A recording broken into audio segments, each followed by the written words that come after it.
Are you done yet? Or you want to keep letting hustlers tax and censor you every time they reinvent the wheel? Are you happy with this gross centralization of the internet where a government or gatekeeper can control what app you can download, who you can talk to, and what the cost for that privilege is? The internet's founders gave us near utopia, free and decentralized protocols where no one owned the network. SMTP for mail, IRC and XMPP for messaging, FTP, RSS, but I think you'd rather have some FBI and DRM with your alphabet soup. You were too lazy to RTFM and you desperately wanted anime emojis. So as usual, they bottled up your water and put it in a shiny can and labeled it a lifestyle brand. It's cute you think they're laughing with you. You insisted on giving all of your data over to companies with a fiduciary mandate to shareholders. You were given a beautiful open web, but you begged for a centralized chokehold where one employee's bad day or an AI's hallucination grinds modern daily life to a halt. You pay someone else to run an app on their servers while spending thousands each year on a new pocket-sized supercomputer you never utilize. You let big tech build toll booths on public roads, and now you have to ask Tim Apple and your governor for permission to install an app. You don't surf the web anymore. You window shop at the corporate strip mall where all the pigs hang out at. Your government can pull TikTok's visa, and suddenly creators realize that their platform isn't actually theirs. Your audience lives in someone else's house. You're just the furniture. You're a sharecropper in their walled garden. But I guess you like your prison. You did close the door yourself. Well, now that you're here, you might as well adapt. Want to go viral? The secret is understanding how the algorithms work. Wait for it.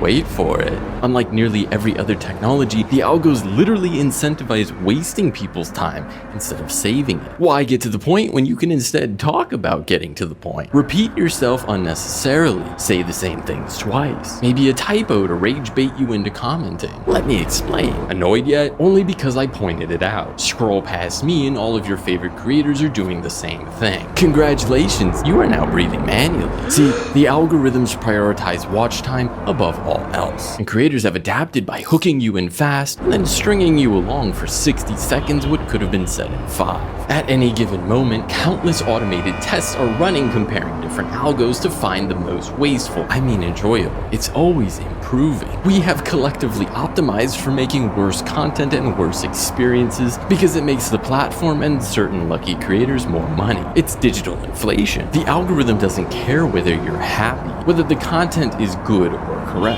Only whether you and your stupid lizard brain watch and watch and watch. All the while, it serves as a fantastic scapegoat for real human decisions. Your mom gets addicted, your son gets radicalized. It's not their fault. They're victims of the evil algorithm. A company gets sued, accused of bias. It's not their fault. It's just a black box algorithm giving people what they want, providing a public good. And because its suggestions feel random and its inner workings are opaque, it is a tantalizing carrot for manipulation. Who could ever truly know whether a pure time-wasting algorithm is running your feed or whether there have been some modifications made to it? And if your channel views dry up, did the algo just get better at its job? Did you get worse at yours? Or did you maybe make a new enemy somewhere? Billionaires, companies, hackers, self-serving employees, and governments all see that carrot dangling in front of them. That reminds me, the TikTok ban was a test, and you got an F. You were this close to realizing why relying on a central platform is bad, but then you flocked to a copycat in a language you didn't speak, and promptly forgot about the whole thing once the ban was lifted. You didn't learn the lesson, you were the lesson. Your profile isn't yours, your followers aren't yours, your likes, your saves, your messages, none of it is portable, none of it is yours. Sure, they're legally mandated to provide you a data dump, but what use is a file full of usernames and links which all point to the same platform you're trying to escape? All of it can vanish at any moment to appease advertisers,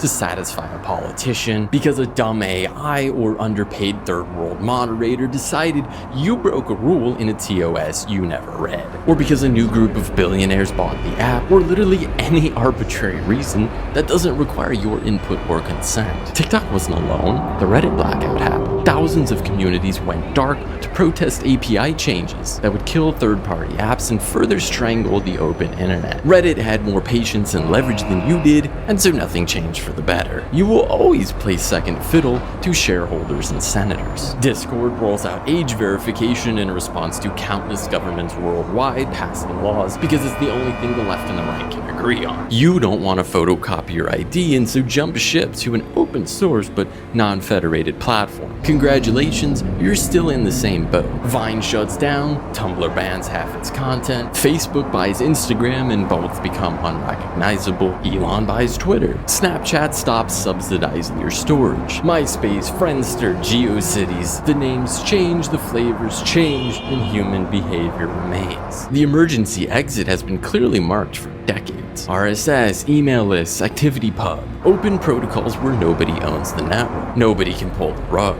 You keep playing musical chairs in a burning building. In real life, you relentlessly seek ownership beyond all practical sense. But online, you sign contracts with the next landlord or boss who tells you sweet little lies, and the governments just can't believe their good luck. Even on the rare occasion where you choose to rebel, your anger is usually misplaced. You've been lied to about ad blockers. The popular narrative is that it's a righteous weapon against corporate greed, but they're not the ones paying the price for it. You are, literally. Hosting content on the internet costs money. Surprise! And someone has to pay for it. In the golden age, the implicit bargain was that you got it all for free, but in exchange you saw a few ads. But the ecosystem evolved faster than the infrastructure it lived on, and so the web quickly became a minefield of ads locking up your CPU, hijacking your window, stealing your cookies, and malware jumping through the holes of the Swiss cheese that was your browser. As someone who used to run botnets, believe me, I used an ad blocker because I was infecting people who didn't. There was an entire decade where not using an ad blocker was downright negligent. But the tech got better and the threats faded. Ads shifted from hackers pushing malware to the scammers you know and love today. But hey, that's just good old marketing, no worse than the garbage you see on packaging in supermarkets. So how did the web survive then? Well, it didn't. Not unless you were big enough. Remember forums, blogs? The big social platforms ate them all up. Ad blockers dried up revenue while big tech enticed them over with free hosting. Their economics were different. The now dying Moore's Law ensured that hardware prices fell faster than user growth. And if it didn't, well,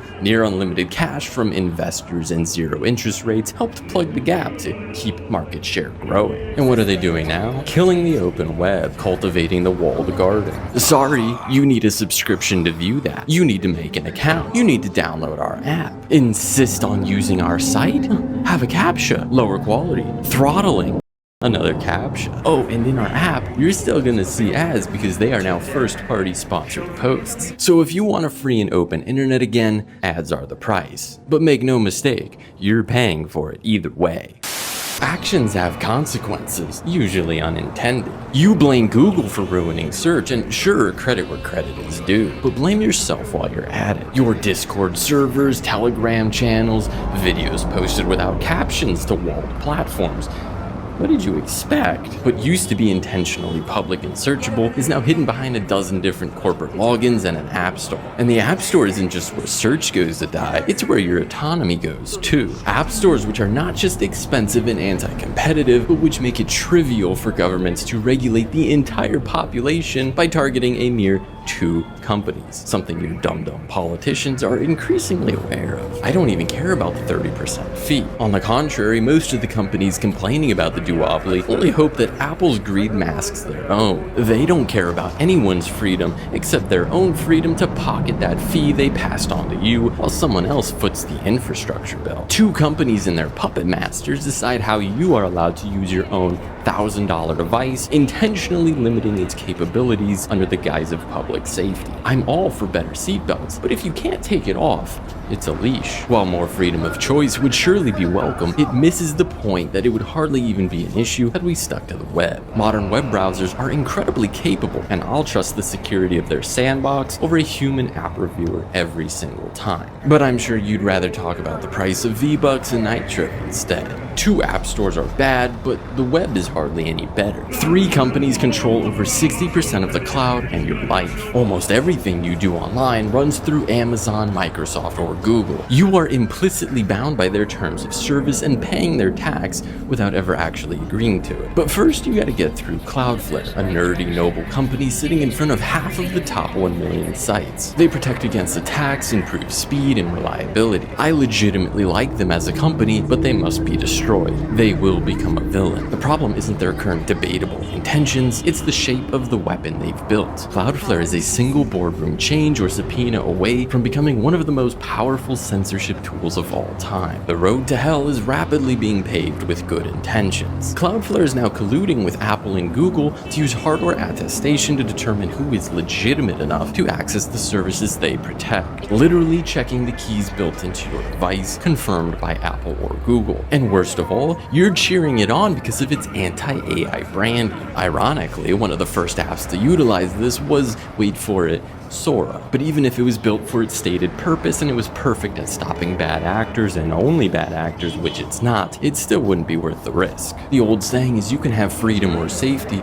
and that's usually true, at least until someone succeeds in abusing the guardrails of safety, and then, well, you're neither free nor safe. But it gets even worse. The internet's founders failed us spectacularly in one critical way: the routes, the roads. How does a message get from one computer to another? DNS, or domain names, which point to IP addresses. You buy a domain, sorry, you rent one, then you point it to your IP address, sorry, your internet provider's IP address. And then when someone connects to that domain name, it gets even worse. Cloudflare, Google, or your ISP translate that domain into an IP address and just say, trust me, bro. Can it get even worse? Yes. Your data then physically hops across networks to reach that IP. And at every step, a router says, hey, that address is over here. In 2008, Pakistan Telecom accidentally told the entire internet that it owned YouTube, and the site globally went dark for 2 hours as traffic flooded into Pakistan. No verification, no authentication. To fix this, they decided to replace a decentralized trust problem with a centralized trust problem.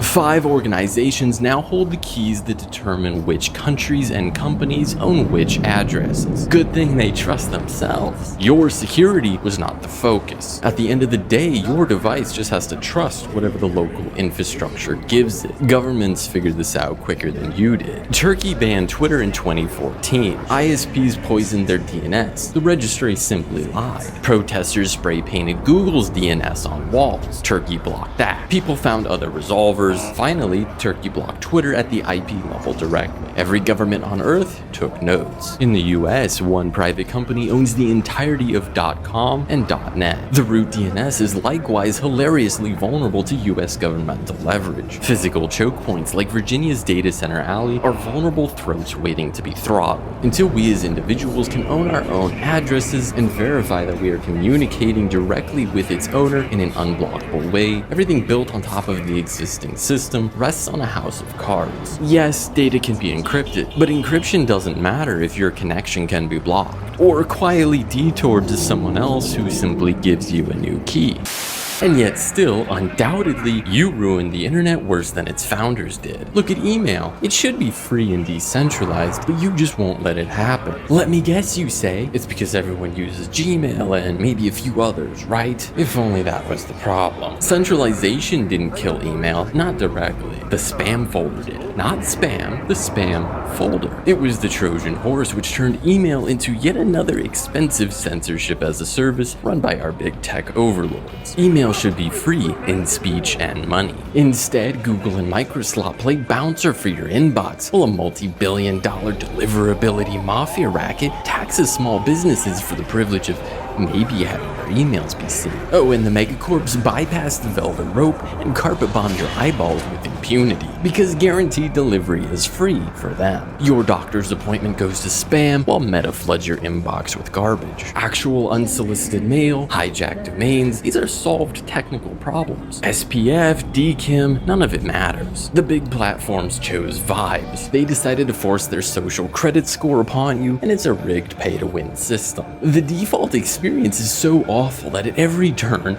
it drives people and small businesses away from a beautiful open protocol. Drives them right into the open arms of the closed ecosystems. Who benefits? The same companies who insist on keeping email terrible. I'm not saying it's an intentional conspiracy, but it sure smells like a conflict of interest. If that sounds like you're off the hook, you're wrong. It is decentralized. You chose the platform. You trained their filter when you clicked spam instead of unsubscribe or block. You gave your landlord and president veto power over who can send you mail. Bravo. And I blame myself too. I make a new app, I don't want to deal with email. It's an expensive, unreliable headache. So I slap someone else's sign-in button on my app and call it a day. Speaking of which, you dig your grave deeper every time you tap sign in. With Apple, with Google, with anything but dignity. Or with their latest iteration, passkeys. Big tech is back with its bag of tricks, and they really outdid themselves reinventing this wheel. See, before the SSO button, the magic link, the username and password, we had cryptographic keys. Beautifully elegant, mathematically secure, decentralized, and terrifying for normals. So it died. Now we have passkeys. The same math, a masterclass in branding, and plenty of devils in the details. Once upon a time, you did not need an identity on the internet. You made up a username, set a password, and optionally set an unverified email if you wanted notifications or account recovery. Full of foot guns, yes, but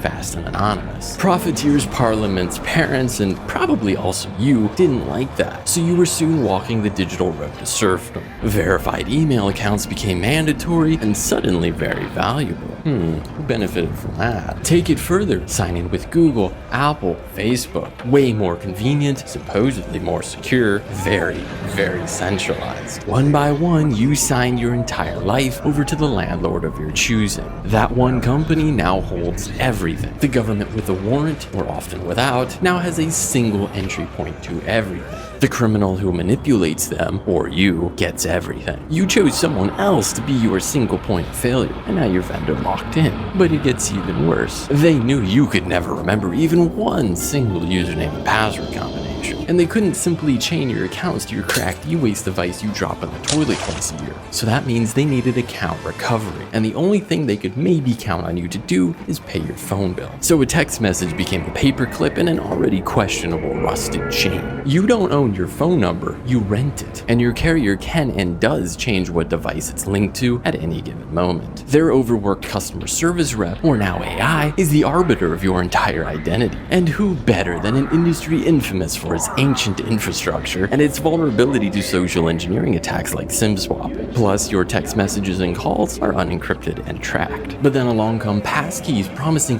asymmetric encryption and a whole host of benefits which they give you with one hand and take with another. On paper, fine, but 90% of people are going to experience passkeys like this. An account wants to save a passkey, you agree. It saves to your Apple or Google account, which they can access and which anyone can recover with your phone number. You still don't own your wallet. Nothing changed except the packaging. But with easier usage comes more usage and more centralization into these same services. Passkeys also have a new trick the old systems did not. It allows providers to communicate with the secure chip inside your device and read what make and model and manufacturing batch it came from. Not a guess, a guarantee. Hardware attestation. Apple, Google, and Cloudflare were already working towards a future where a service could decide it only wants to accept iPhones from the past 4 years. Or maybe they flag your account because someone with the same chip signature abused their platform. Proving you're human is no longer fire hydrants and bicycles. It's owning the right silicon brick and being vouched for by a multinational corporation. But hey, at least you didn't need a password. This is a threat to anyone with